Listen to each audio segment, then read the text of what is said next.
Hey everybody, it's Janice with Creating Through Chaos, and today we're going to start this project off with this little cow on a stand that I got at Dollar Tree. They have a cow, a pig, and a rooster, I believe.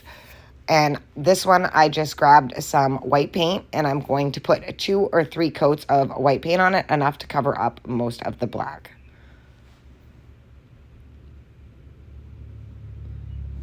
Once I had that all painted, I'm going to take my antique wax, and I'm going to wax the bottom on the stand. And I know it's already like a stained color, but I wanted it to be a little bit darker. So I'm just going to put some antique wax on there, and then I wiped off all of the excess. Once I had that all done and everything was dry, I'm going to take a sanding block and just kind of sand off the edges on the cow to let some of that black come back through. Once I had him all sanded, I'm going to set him aside and I'm going to work on the other part. I took this little mini wreath, and I believe I got this at a thrift store, but they have them at Hobby Lobby. And I'm going to take this greenery that I got from Hobby Lobby. This is part of a garland, actually. And I wait for it to be on sale, and then I just buy the whole garland, and then you can pull off all the little greenery pieces, which is what I'm doing here. And I'm just going to glue those onto this little grapevine wreath.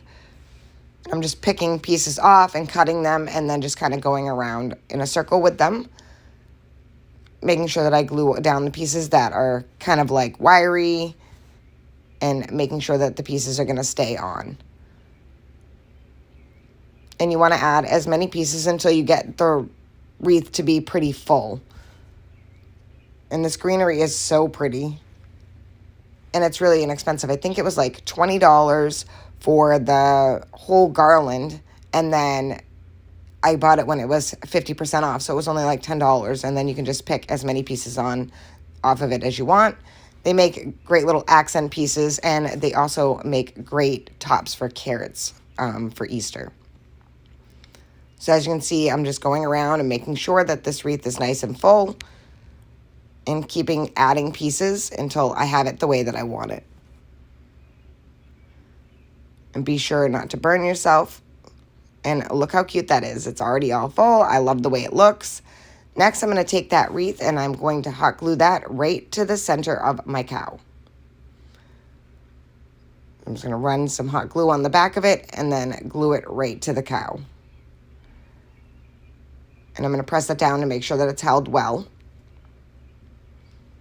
I'm going to take this little bow that I made out of some of the Farmhouse fabric that I got at Dollar Tree.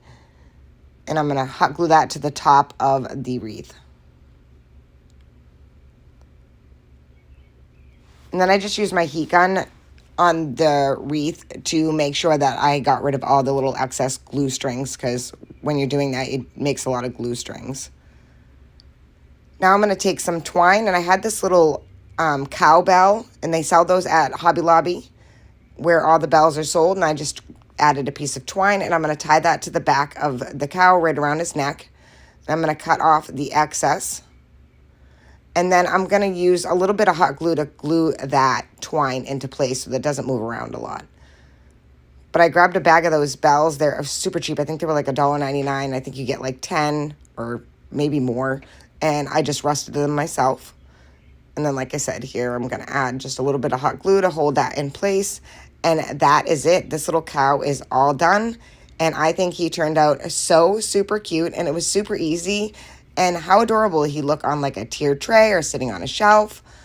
Thank you guys for watching. I hope you enjoyed this video. I hope it inspires you to make one. And as always, don't forget to spread the chaos.